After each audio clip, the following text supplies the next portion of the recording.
सबसे पहले बात करेंगे उत्तराखंड के चमोली में आए बर्फीले तूफान की, जिसको लेकर लगातार रेस्क्यू ऑपरेशन जारी है। 50 लोगों की जान बचाई गई है, 4 लोगों की जान जाने की खबर है। आखिर कैसे चल रहा है रेस्क्यू ऑपरेशन, दिखाएंगे आप।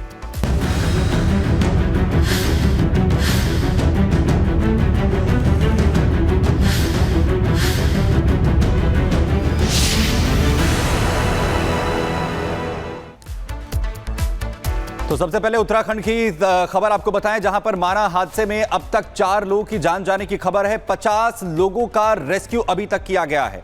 5 अभी भी लापता बताए जा रहे हैं। सेना हो, वायुसेना हो, एनडीआरएफ की टीम हो, जो जवान हैं वो लगातार रेस्क्यू ऑपरेशन में जुटे हुए हैं। सेना वायुसेना के 5 चीता हेलीकॉप्टर्स को भी रेस्क्यू में शामिल किया गया है। आईटीबीपी, एनडीआरएफ, बीआरओ के जो जवान हैं वो लगातार इस वक्त रेस्क्यू करने में जुटे हुए हैं। कुछ देर पहले की तस्वीर ग्राउंड जीरो से हम आपको इस वक्त दिखा रहे हैं, जहां पर आखिर कैसे बड़े स्तर पर लगातार युद्ध स्तर पर रेस्क्यू ऑपरेशन जारी है। 50 अभी तक लोगों का रेस्क्यू किया गया है। हालांकि अभी भी 5 लोगों के लापता होने की खबर है, जिन्हें बचाने के लिए लगातार कवायद जारी है। सेना, वायुसेना, एनडीआरएफ की टीमें लगातार जुटी हुई हैं। इसके अलावा 5 जो चीता हेलीकॉप्टर्स हैं उन्हें भी रेस्क्यू में शामिल किया गया है। वहीं बड़ी जानकारी यह है कि 4 लोगों के जान जाने की खबर है।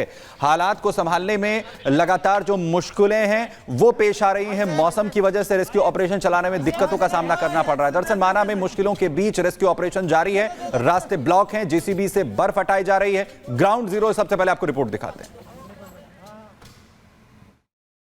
पहाड़ों पर देखिए रेस्क्यू ऑपरेशन का दौर लगातार जारी है। कैसे जो श्रमिक फंसे हुए हैं उन तक आवागमन बेहतर हो सके, रेस्क्यू ऑपरेशन का दौर यहां पर देखिए बीआरओ कंपनी के द्वारा लगातार जारी है और बुलडोजर के जरिए देखिए यहां से बर्फ को लगातार हटाया जा रहा है। किस तरह से यहां पर काम किया जा रहा है, आकाश इन तस्वीरों को एक बार दिखाइए। देखिए कितना कठिन यहाँ पर रेस्क्यू ऑपरेशन है और बर्फ को इसी तरह से हटाकर रास्ते को यहाँ पर क्लियर किया जा रहा है। अब जाकर देखिए यहाँ पर बीआरओ की गाड़ी, जो हमारी गाड़ी फंसी है, तभी यहाँ से वो निकल पाएगी। सर कहाँ का रेस्क्यू ऑपरेशन, कहाँ का भी ऐसे हाल है? बद्रीनाथ का है सर, अभी आगे माना। क्या अभी कब तक लग रहा है जहाँ पर श्रमिक फंसे हुए रास्ता क्लियर हो जाएगा? और शाम तक हो जाएगा। शाम तक हो जाएगा। हाँ जी।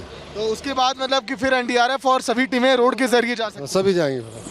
तो देखिए काम लगातार चल रहा है। कहा जा रहा है कि देर रात तक यहाँ पर जो है रोड क्लियर करने का काम हो जाएगा। फिर जो है यहाँ पर टीमें जो है आगे की ओर सड़क मार्ग के जरिए बढ़ेंगी, क्योंकि देखिए पहाड़ों पर अभी भी ऊंची चोटियों पर हर जगह देखिए यहाँ पर अभी भी बर्फ की मोटी चादर आपको दिखाई दे रही है और ये लगातार देखिए पहाड़ों से लगातार नीचे गिर रही है। देखिए जवान कितने मुस्तैद हैं, ये लगातार ये देख रहे हैं कि कहीं और तो ये मलबा नहीं है, जो बर्फबारी लगातार हुई है कहीं मलबा तो नहीं गिरा है, कहीं ग्लेशियर तो पिघल कर नहीं आ रहा है, क्योंकि ये चाहते हैं कि श्रमिक जल्द से जल्द जो है सुरक्षित वहां बाहर निकाले जाएं।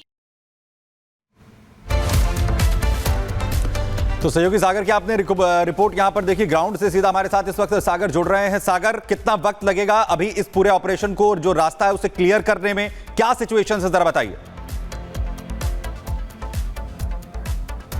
देखिए सुमित, अगर हम बात करें तो गनीमत तो ये रही कि आज के दिन बद्रीनाथ में और माड़ा गांव में मौसम थोड़ी बेहतर है और हवाई मार्ग के जरिए रेस्क्यू ऑपरेशन का दौर जारी है, क्योंकि सड़क मार्ग देखिए जहां पर इस वक्त हम खड़े हैं यहां से रास्ता पूरा ब्लॉक है। सामने जो पहाड़ आप देख पा रहे हैं सुमित, यहां से अब कोई भी गाड़ी आगे की तरफ जा ही नहीं सकती है। ये जो है आखिरी पॉइंट है, यहां से देखिए सभी गाड़ियों को रोक दिया गया है। लेकिन अब सबसे पहले ये हम समझाने की कोशिश करते हैं कि आखिर मजदूरों के साथ ये हादसा हुआ कैसे। ये जो गाड़ियां आप देख रहे हैं, इसी तरह से लगभग 5 कंटेनर पहाड़ों पर खड़े थे बर्फबारी में। जिस तरह से एक लाइन से इन गाड़ियों को खड़ी आप देख रहे हैं, फिर अचानक जो है ऊपर से जो है ग्लेशियर पिघल कर आता है और ग्लेशियर अचानक जो कंटेनर जिसमें मजदूर बैठे रहते हैं उनके ऊपर गिरता है। फिर उस ग्लेशियर के अंदर मजदूर फंस जाते हैं, जिसके कारण अब तक 4 मजदूरों की मौत की खबर आ रही है, लेकिन अभी कोई ऑफिशियल बयान सामने नहीं आया। सो में देखिए सबसे अहम ये तस्वीर है, जो बुलडोजर पहाड़ों पर मलबा हटाने का काम करते हैं उन बुलडोजरों की रफ्तार भी यहां पर थम गई है। ये बुलडोजर भी कैसे देखिए इस बर्फबारी की चपेट में आ गए। फिलहाल इसकी भी रफ्तार यहां पर थम गई है, लेकिन अब आगे लगभग 48 घंटे और मौसम अभी खराब हो सकते हैं, क्योंकि कहा जा रहा है जब तक सड़क मार्ग क्लियर नहीं होगा यहां पर आवागमन बेहतर नहीं हो पाएगा। नेगी जो लगातार देखिए अपडेट भी दे रहे हैं, रिपब्लिक भारत के संवाददाता। नेगी, फिलहाल ताजा अपडेट, क्या कोई ऑफिशियल बयान अभी सामने आया 4 मौतों को लेकर? 4 मौतों को औपचारिक बात जानकारी नहीं मिली है, लेकिन जो जिन लोगों का इलाज चल रहा था, जो गंभीर की बात कीजिए गंभीर है, उन लोगों के इलाज के दौरान मौत की जानकारी मिल रही है। हालांकि औपचारिक अभी बताया नहीं गया है। इसके अलावा लगातार जो मौसम है वो रेस्क्यू में लगातार चुनौती भरा है, जैसे हम अपने दर्शकों को लगातार बता भी रहे हैं। जो सिचुएशन है कि इसके आगे हम नहीं जा सकते। यहाँ से जो बद्रीनाथ की दूरी है महज 12 किलोमीटर है और उससे 3 किलोमीटर की यानी 15 किलोमीटर हम पीछे हैं और इसका आगे का रास्ता पूरा तरह पैक हो चुका है। यहीं से जो प्रशासनिक मशीनरी जैसे कि जेसीबी मशीन को हमने अपने दर्शकों को दिखाया है, इसके साथ जो और मशीन है जो बर्फ काटने का काम करती है वो वहाँ तक नहीं पहुँच पा रही है। तो जो आईटीबीपी के जवानों का जो अपने संसाधन है, उन्हीं संसाधनों से वो रेस्क्यू ऑपरेशन लगातार कर रहे हैं और जो जिलाधिकारी तिवारी उनको मुख्यमंत्री के सख्त निर्देश है कि इस रेस्क्यू ऑपरेशन को जल्द से जल्द समाप्त किया जाए। तिवारी जी का जो साफ तौर पर कहना है कि अगर मौसम बाधा नहीं बनता तो रेस्क्यू ऑपरेशन को आज समाप्त कर दिया जाएगा, लेकिन हमें लगता है कि ऑपरेशन और आगे चलेगा क्योंकि जो 5 लोग हैं उन्हें खोजने में तकलीफ हो रही है। जो मौसम लगातार चुनौती भरा है और चुनौती लगातार उनके आगे बनी हुई है, लेकिन आईटीबीपी के जवान जो हिमवीर है वो हिम्मत नहीं हारे, लगातार ऑपरेशन जिंदगी चला रहे हैं। बिल्कुल सुमित, सुबह लगभग जब 9 बजे हम लगातार लाइव दे रहे थे उस समय भी 8 मजदूर लापता थे, लेकिन अभी तक 5 मजदूर लापता हैं जिनको लगातार ढूंढने में परेशानी हो रही है क्योंकि यहां से कोई भी गाड़ी जो है सड़क मार्ग के जरिए यहां से नहीं जा सकती है। भाई साहब, आप लोग यहीं के रहने वाले हैं? देखिए यहाँ के जो लोग हैं वो भी यहाँ पर बता रहे हैं कि मौसम यहाँ पर कब से खराब आप लोग देख रहे हैं? ये शायद कल रात से। कल रात से। अभी क्या उम्मीद लोग बता रहे हैं कब से यहाँ पर मौसम कब से खुल जाएगा? मौसम तो खुला है भैया जी, मतलब कि बर्फबारी के आज होने का अनुमान है? नहीं नहीं नहीं बिल्कुल नहीं। देखिए ये तो अब कह रहे हैं, यहाँ के 3-4 लोगों ने और कहा कि बर्फबारी अब यहाँ पर नहीं होगी, लेकिन अगर बर्फबारी नहीं होगी तभी जो है मजदूरों तक जो है अन्य जो है साधन यहाँ पर पहुंच पाएंगे। चाहे 5 से 6 एम्बुलेंस की हम बात करें, एनडीआरएफ की लगभग 50 कंपनियां इस समय रुकी हुई हैं जोशीमठ में, जहां पर लगातार अस्पताल में मजदूरों का इलाज अभी जारी है। अब देखना काफी अहम है कि आखिर कैसे रेस्क्यू ऑपरेशन की टीम सड़क मार्ग के जरिए वहां पर पहुंचती है, क्योंकि लगातार हेलीकॉप्टर के जरिए वहां पर देखिए चोटियों पर उसके पीछे रेस्क्यू ऑपरेशन की टीम पहुंच रही है, एनडीआरएफ की टीम पहुंच रही है। एयर एम्बुलेंस के जरिए जोशीमठ अस्पताल में लगातार एडमिट किया जा रहा है मजदूरों को, लेकिन बड़ी दुखद घटना है जिस तरह से 4 मजदूरों की जान चली गई। ऑफिशियल बयान भी जल्दी सामने आएगा।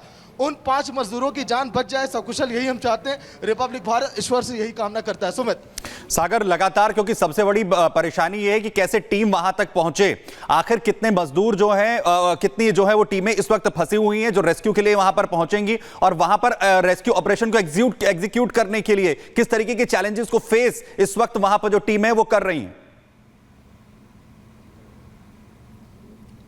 देखिए सुमित, अगर हम बात करें तो ये जो बर्फ की मोटी चादर हम देख रहे हैं अभी इस समय, देखिए क्योंकि 12 घंटे से तो बर्फ की ये जो सफेद चादर थोड़ी सी पिघली हुई है, लेकिन जब हम आगे पहुंचे थे कुछ देर पहले जो रिपोर्ट आप देखें वहां पर 10-10 फीट ऊंची जो है बर्फ की चादर है, वहां से जो है गाड़ियों का निकल पाना नामुमकिन सा है। और देखिए ये जो ऊपर सामने चोटियों पर बर्फ आप देख रहे हैं, मेरे दाएं हाथ की तरफ आकाश दिखाइए, ये जो मलबा है, ये जो ग्लेशियर है, कभी भी पिघल कर ये गिर रहा है, इसीलिए यहां से रास्ता आगे ब्लॉक कर दिया क्योंकि आगे बड़े संकरी रास्ते हैं सुमित। वहां से अगर कोई भी गाड़ी जाएगी तो अगर वहां से ग्लेशियर पिघल कर आएगा फिर जो मजदूरों के साथ हादसा हुआ अन्य लोगों के साथ भी हो सकता है। और यही वजह कि एनडीआरएफ एसडीआरएफ खुद ने जोखिम उठाना चाहती हैं। वो जान रही हैं कि प्रकृति के मार के आगे दुनिया लाचार है और अगर वहां पर कोई और अनहोनी हो गई तो देखिए एक बड़ा हादसा हो सकता है। लेकिन मुख्यमंत्री पुष्कर सिंह धामी लगातार एक्टिव हैं, वो देखिए जल्द ही हो सकता है मुआवजे का ऐलान करें जो श्रमिकों ने अपनी जान गंवाई है, लेकिन तुरंत धामी सरकार देखिए एक्टिव है, कैसे अस्पताल तक उन्हें पहुंचाया जाए, कैसे एयर एम्बुलेंस के जरिए मजदूरों को जो है अस्पताल में एडमिट किया जाए। लगातार इसकी कवायद इस समय जारी है, धीरे धीरे जो रास्ते खुल रहे हैं, कहा जा रहा है कि कल दोपहर तक हो सकता है कि ये जो तस्वीरें, ये जो रोड है क्लियर हो जाए। जब हमारे ऊपर अधिकारियों से बात हो रही थी बीआरओ के और एनडीआरएफ के, तो उन्होंने कहा है कि कल दोपहर के बाद धीरे धीरे यहाँ से हमारी गाड़ी भी ऊपर तक जाएगी, जहाँ पर ये बड़ा हादसा हुआ था वहाँ पर अभी किसी को भी जाने की इजाजत नहीं है। जो वहाँ पर अधिकारी पहुँच रहे हैं, जो वहाँ पर आईटीबीपी के जवान है, जो एनडीआरएफ है, जो एसडीआरएफ है, वो सब कोई हवाई यात्रा के जरिए ही वहाँ पर जा रहा है। सुमित, ऐसे में देखना अहम होगा जो 5 मजदूर अभी लापता हैं वो कैसे वहाँ पर बचाए जाते हैं। हालांकि एनडीआरएफ एसडीआरएफ लगातार मेहनत तो कर रहे हैं, लेकिन जो कंपनियां लगातार जा रही हैं क्योंकि 50 से ज्यादा गाड़ियां एनडीआरएफ के नीचे अभी फंसी हैं, अगर वो ऊपर अगर पहुंच जाती तो शायद जो 4 मजदूरों की जान यहाँ पर गई है सुमित, वो जान भी हम बचा सकते थे। लेकिन मौसम की मार अभी देखिए लगातार उत्तराखंड के बद्रीनाथ में इसी तरह से पड़ती हुई दिखाई दे रही है। यही नहीं, आने वाले 48 घंटे जो पहाड़ी राज्य हैं, चाहे उत्तराखंड की बात करें, हिमाचल की बात करें, जम्मू की बात करें, वहां पर अभी ऐसे हालात रह सकते हैं। इसीलिए मौसम वैज्ञानिक सरकार लगातार लोगों को अलर्ट, बिल्कुल एक बड़ा चैलेंज है सागर, लगातार जिस तरीके से टीमें इस वक्त जुटी हुई हैं और मौसम इस वक्त आड़े आ रहा है। तस्वीरें आप देखिए 3 माना में जहां ये रेस्क्यू ऑपरेशन लगातार चल रहा है, एक बड़ा चैलेंज है कि आखिर कैसे फंसी हुई बाकी जिंदगियों को बचाया जाए।